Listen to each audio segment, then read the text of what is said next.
دل جہل جاتا ہے جب اس طرح کی خبریں سامنے آتی ہیں کہ آج سسرال والوں نے کسی کی بیٹی کو جہیز کے لالت میں زندہ جلا ڈالا. کہیں سے خبر آتی ہے کہ آج فلاں کی بد کردار بیوی نے اپنے سوتے ہوئے شوہر پہ جان لیوا حملہ کروا دیا. ذرا سی زمین کے لالچ میں آج ایک سگے بھائی نے اپنے سگے بھائی پر جان لیوا حملہ کیا. کہیں سے خبر آتی ہے کہ حالات سے تنگ آ کر آج ایک مشفقہ ماں نے اپنے بچوں کو گلا گھونٹ کر موت کے گھاٹ اتار دیا. کہیں سے خبر آتی ہے کہ آج جوان بیٹے نے اپنے بوڑھے والدین کو دھکے مار کے گھر سے باہر نکال دیا. انسانیت ختم ہوتی چلی جا رہی ہے. یہ نام نہاد انسان جو حیوانوں، جانوروں اور موذی جانوروں سے زیادہ زہریلا ہو چکا ہے. مجھے بتاؤ کہ کسی کی بیٹی کو زندہ جلا دینا کیا یہ انسانیت ہے؟ ایک جوان بیٹے کا بوڑھے باپ کو ٹھوکریں مار کے گھر سے باہر نکال دینا یہی انسانیت ہے تمہاری نظروں میں؟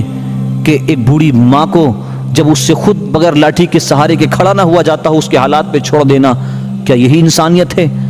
ایک بھائی کو انچ بھر زمین کے لیے زندگی بھر کورٹ کچہریوں کے چکر لگانے پر مجبور کر دینا کیا یہی انسانیت ہے؟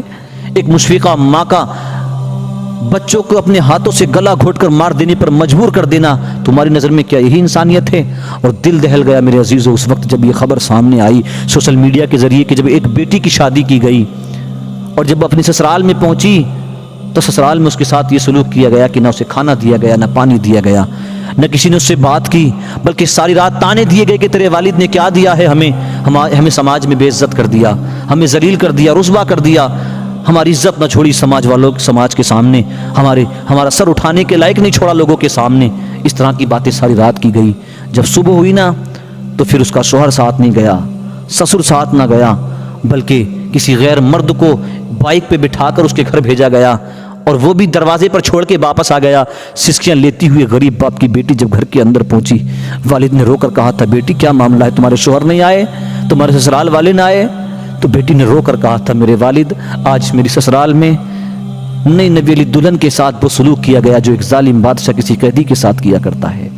نہ پانی پینے کے لیے دیا گیا، نہ کھانا کھانے کی پوچھی گئی، صبح کو دھکے مار کے مجھے گھر سے باہر نکال دیا گیا ہے.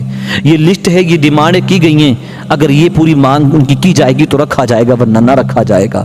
ایک غریب باپ نے جب اپنی بیٹی کی حالت دیکھی نا تو اسی وقت سے اس کی حالت بگڑنی شروع ہوتی ہے، طبیعت میں بگاڑ شروع ہوا اور کچھ دنوں بعد اس کی موت واقع ہو جاتی ہے. مجھے بتاؤ ایک باپ تڑپ تڑپ کے دم توڑ دیتا ہے، یہ کس نے مجبور کیا اس کو؟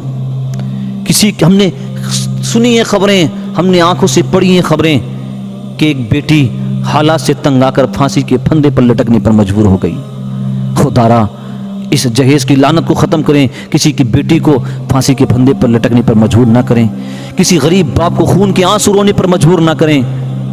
اللہ نے تمہیں دیا ہے تو کائنات کی ساری دولت دو اپنی بیٹیوں کو، لیکن میرے عزیزو یہ نمائش، سامان کا سجانا، پھر محلے میں اعلان کرانا، خبریں بھیجنا سامان لگ گیا آ جاؤ دیکھ جائیں سامان، سارے محلے والے اس بات کی فکر نہیں ہوتی کہ اس میں غریبیوں کی بیٹیاں بھی آئیں گی، ان کی نظر پڑے گی تو ان کا دل نہیں دکھے گا کاش ہمارے والد کی بھی اتنی استطاعت ہوتی کہ وہ یہ مال ہمیں دے سکتا. اگر ان کا دل دکھ گیا نا تو پھر دیکھنا میدان حشر میں تو اس سے پوچھا جائے گا اس کے بارے میں، کیونکہ میرے نبی نے تو صحابی سے کہا تھا اپنے بیٹے کو بچوں کے سامنے بیٹا کہہ کر نہ پکارنا، اس لیے کہ ان میں ہو سکتا کوئی یتیم بچہ ہو، اگر تم اپنے بیٹے کو پیار کرو گے اس کے سامنے تو اسے اپنے والد کی یاد آ جائے گی اور اس کا دل ٹوٹ جائے گا. اور میں اس دنیا میں کسی کا دل توڑنے نہیں بلکہ ٹوٹے ہوئے دلوں کو جوڑنے کے لیے آیا ہوں. بتاؤ کیا غریبوں کی نظریں نہ پڑتی ہوں گی؟ اس لیے خدارا نمائش نہ کریں. یہ کام آپ خریدیے، گھر پہنچائیے اپنی بیٹی کے، ساری دولتیں دیجیے، اعلان کرے جاتے ہیں محلے میں، خبریں بھیجی جاتی ہیں محلے میں کہ دیکھ جائیں فلاں کی بیٹی کا سامان لگ گیا ہے، جوڑے لگ گئے ہیں. شرم کریں خدارا، یہ برائیاں کون دور کرے گا؟ کب ہمیں سمجھ میں آئے گی؟ اللہ ہمیں اور آپ کو